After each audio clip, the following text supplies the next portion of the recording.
जय हिंद दोस्तों, कैसे हो आप सब। आई होप आप सब अच्छे होंगे और मैं भी बहुत अच्छी हूँ। तो दोस्तों, बिहार डीएलएड प्रवेश परीक्षा जो 27 फरवरी से होने वाली है और टाइम बहुत कम है। तो मैं तो बस इतना ही कहना चाहूँगी कि जिन लोगों की तैयारी अच्छा इनसे नहीं हुआ है, अभी भी मौका है। कम से कम प्रीवियस ईयर को क्वेश्चन को देख लो। जब तक आप प्रीवियस ईयर क्वेश्चन को नहीं देखोगे, आपको पता नहीं चलेगा कि क्वेश्चन किस तरह से पूछे जा रहे हैं, किस लेवल का हो और किस टाइप का है। तो अभी हमारे चैनल पे जो है रोज़ सुबह जो है 8 बजे सामान्य ज्ञान का और शाम 4 बजे जो है, कभी-कभी हो सकता है 4 बजे ना आए तो 5 बजे तक, 5 बजे पक्का आ जाएगा।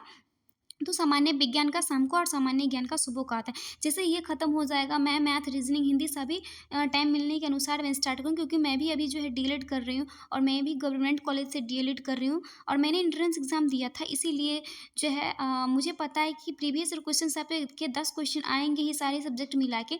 तो ये बहुत इम्पोर्टेंट है। तो प्रीवियस ईयर क्वेश्चन तो कम से कम हमें याद रहना ही चाहिए। तो बहुत बकवास हमने कर लिया, चलिए वीडियो को स्टार्ट करते हैं। पता है कि आपको साइंस में 20 क्वेश्चन पूछे जाते हैं और टॉप 20 क्वेश्चन मैं लेकर आई हूँ। तो वही 20 क्वेश्चन अभी कराने वाली हूँ। ज़्यादा टाइम नहीं लगेगा, सिर्फ अपना 5 मिनट दीजिए और 1 नंबर जो है अपना एग्ज़ाम में आपको 1 नंबर ज़रूर मिलेगा। तो देखते रहिएगा। ओके, चलिए वीडियो को स्टार्ट करते हैं।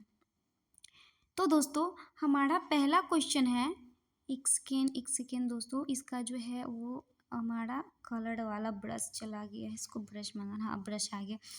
तो दोस्तों, हमारा पहला क्वेश्चन है साइंस में 20 क्वेश्चन कि हमारा पहला क्वेश्चन है कि अगर हवा ध्वनि संरचना के विपरीत दिशा में बह रही है तो ध्वनि का वेग क्या होगा। तो दोस्तों, यदि हवा ध्वनि संचरण के विपरीत दिशा में बह रही है तो ध्वनि का वेग जो है घटेगा, क्योंकि ध्वनि के संचरण के लिए किसी न किसी माध्यम की आवश्यकता होती है। तो इसका क्या आंसर हो जाएगा, ऑप्शन सी।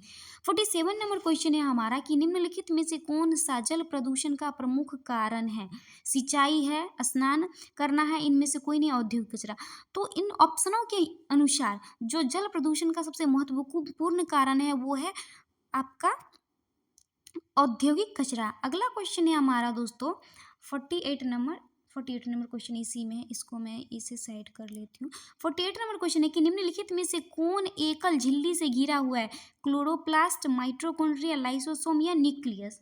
तो दोस्तों, हमारा इसका जो हो जाएगा वो हो जाएगा लाइसोसोम। जो होता है वो हमारा एकल झिल्ली से घिरा होता है, जिसे हम आत्महत्या की थैली भी कहते हैं। और इसके बारे में हमने 9th क्लास के बायोलॉजी के चैप्टर फर्स्ट में बहुत अच्छे से पढ़ा हुआ है, क्योंकि 12th पास पे ही जो है डीलेट होता है। तो 9th सभी पढ़ के आएंगे, ऐसा नहीं कोई बिना 9th किए आ गए होंगे। ओके, तो सभी को पता होगा। नेक्स्ट क्वेश्चन 49 नंबर क्वेश्चन हम देखते हैं। हमारा 49 नंबर क्वेश्चन है किस जीव का प्रयोग जैविक खाद के रूप में किया जाता है। तो दोस्तों, जो जैविक खाद के रूप में जो है प्रयोग किया जाता है वो किया जाता है ओजोला का। किसका, अजोला का। अजोला पानी पर तैरने वाला एक फर्न होता है। ओके, इसका प्रयोग जो है जैविक खाद वो पशु के आहार के रूप में किया जाता है। ओके, तो option A is the correct answer हो जाएगा। 50 नंबर क्वेश्चन है कि दोहरा निषेचन विशिष्ट है। तो दोस्तों, दोहरा निषेचन विशिष्ट लक्षण जो है वो है एंजियोस्पर्म का। तो option D is the correct answer हो जाएगा। और दोस्तों, आप कमेंट में हमें ये भी बताइएगा कि आपके 20 में से कितने मार्क आ रहे हैं। बहुत अच्छे, बहुत स्टूडेंट है वो कमेंट करते 20 में 20, उनको जो है बेस्ट, बहुत अच्छा है। जिनका नहीं हो रहा है उनको भी टेंशन लेने की ज़रूरत नहीं है। आप लगे रहिए, मेहनत करते रहिए, आपका भी हो जाएगा। नहीं तो 20 में से आपका 18 15 आ रहे तो भी बहुत अच्छा है। 20 में 20 आ रहा है तब तो बहुत है यार, उसमें तो कुछ कहना ही नहीं है। ओके, अगला क्वेश्चन है 51 नंबर, किसी तत्व की परमाणु संख्या होती है।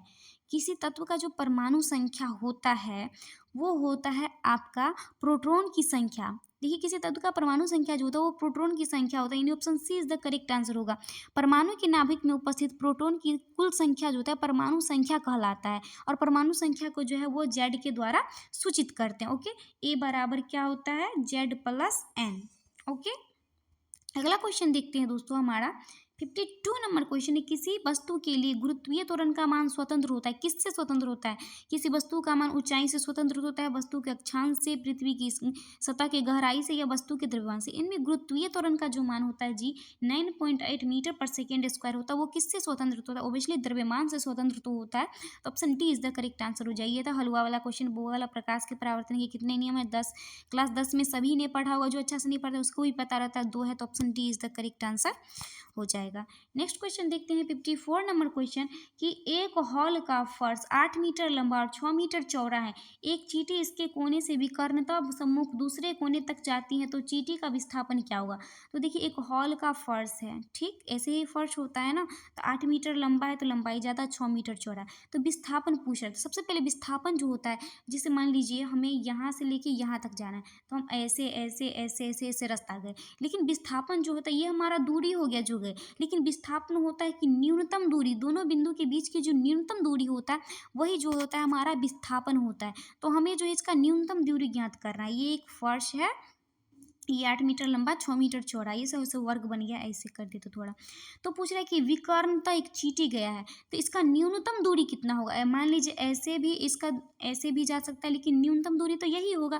तो ये वर्ग है और वर्ग सॉरी आयत है, और आयत का विकर्ण क्या होता है, अंडर रूट लंबाई का स्क्वायर जो चौड़ाई का स्क्वायर। तो इसका अंडर रूट कितना हो जाएगा, 8 का स्क्वायर 64 और 6 का स्क्वायर 36, इन दोनों को जोड़ने पर 100 आएगा, और 100 का वर्गमूल कितना हो जाता है, 10 मीटर। नेक्स्ट क्वेश्चन है कि मेंडलीव के समय ज्ञात तत्वों की संख्या कितनी थी। तो दोस्तों मेंडलीव के समय जो ज्ञात तत्वों की संख्या थी वो थी 63। कितने थे, 63। उस समय जो है अक्रिय गैसों का आविष्कार नहीं हो पाया था। ओके, तो इसका आंसर हो जाएगा ए। विद्युत परिपथ में दो बिंदुओं के बीच विभवांतर मापने के लिए क्या प्रयुक्त होता है। क्लास 10th का क्वेश्चन है, वोल्टमीटर का प्रयोग होता है। तो option C is the correct answer हो जाएगा। तो दोस्तों अगले क्वेश्चन की ओर बढ़ते हैं। हमारा 57 नंबर क्वेश्चन की पदार्थ की कितनी अवस्थाएं होती है। हे राम 9th क्लास का। इसीलिए मैं आप लोगों को बार बार कहती हूँ कि साइंस का जो लेवल होता है वो 9th 10th का होता है। तो 9th 10th के जो साइंस को अच्छे से पढ़ लीजिए, आपका हो जाएगा। क्या हो जाएगा, ठोस द्रव्य एवं gas. Option B is the correct answer हो जाएगा। नेक्स्ट क्वेश्चन है हमारा कि निम्नलिखित में से कौन F2 पीढ़ी में लक्षण रूपी एक संकरण का अनुपात होगा। तो दोस्तों मेंडल के जो F2 पीढ़ी में लक्षण रूपी एक संकर का जो अनुपात था वो था 3:1। तो इसका आंसर क्या हो जाएगा, ऑप्शन ए। अगला क्वेश्चन है कि कक्ष और खंभात के खाड़ी में किस प्रकार की ऊर्जा के विकास की संभावनाएं हैं। तो दोस्तों कक्ष और खंभात की खाड़ी में जो ऊर्जा की संभावनाएं हैं वो है ज्वारीय ऊर्जा। क्या है, ज्वारीय ऊर्जा। देखिए नवीकरणीय ऊर्जा है जो समुद्र में ज्वार और धाराओं के प्राकृतिक उत्थान और पतन से होता है। ओके, तो option A is the correct answer हो जाएगा। नेक्स्ट क्वेश्चन है हमारा एरेनकाइमा, जिसे बोलते हैं स्थूल कोण उत्तक। पेरेनकाइमा, एरेनकाइमा और एस्क्लेरेनकाइमा जो 9th क्लास के चैप्टर 2 उत्तक चैप्टर में है। इसको पूछा एरेनकाइमा यानी स्थूल कोण उत्तक, जिसको हिंदी में बोलते हैं, किसके द्वारा पौधों के लिए सहायक होता है। तो ये हाइड्रोफाइट्स में उत्प्लावन प्रदान करता है। तो option D is the correct answer हो जाएगा। अगला क्वेश्चन है कि निम्नलिखित में से कौन पारा का अयस्क है। तो ऑब्वियसली पारा का जो अयस्क है वो सिनेवार है। तो option A is the correct answer हो जाएगा। अगला क्वेश्चन है हमारा, देखते हैं अगले स्लाइड में है 62 है। तो हमारा अगला क्वेश्चन है 62 नंबर क्वेश्चन की सजीव में पाए जाने वाले जैव प्रक्रम हैं। तो देखिए जैव प्रक्रम बोलते हैं जिसमें श्वसन, पोषण, जनन, उत्सर्जन सारी चीज आते हैं, वो हमारा जैव प्रक्रम कहलाता है। तो इनमें से सभी हो जाएगा, श्वसन, पोषण और जनन, उत्सर्जन सारी चीज जो आते हैं वो जैव प्रक्रम में आते हैं।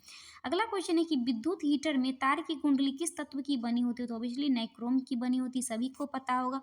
तो ऑप्शन बी इज द जो हमारा क्या हो जाएगा, करेक्ट आंसर हो जाएगा। नेक्स्ट क्वेश्चन देखते हैं 64 नंबर की भार के, अगले स्लाइड में देखते हैं या यहीं खत्म हो गया, नहीं ये 64 नंबर क्वेश्चन है कि भार के विचार से जल में हाइड्रोजन एवं ऑक्सीजन का अनुपात 1.8 होता है, सभी को पता होगा। Option D is the correct answer हो जाएगा, और नहीं पता है तो पता कर लीजिए।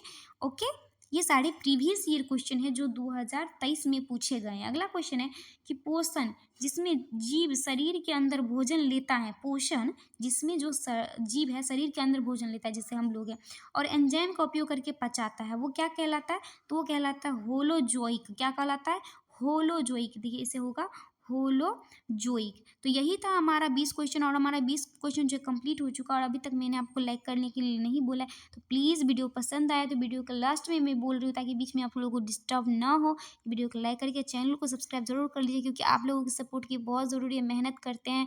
तो दोस्तों बहुत अभी कम सब्सक्राइबर, तो प्लीज़ सब्सक्राइब जरूर कर लीजिएगा और अपने दोस्तों को भी शेयर कर दीजिएगा। ओके, तो thanks for watching the video. और सुबह को जो है आपको जीके का और शाम को जीएस का वीडियो मिलेगा। जैसे ही ये 10 दिन में खत्म हो जाएगा हम जो है और अब सब्जेक्ट जो है स्टार्ट करेंगे, हिंदी, रीजनिंग, मैथ सारी चीज़। Okay, thanks for watching the video.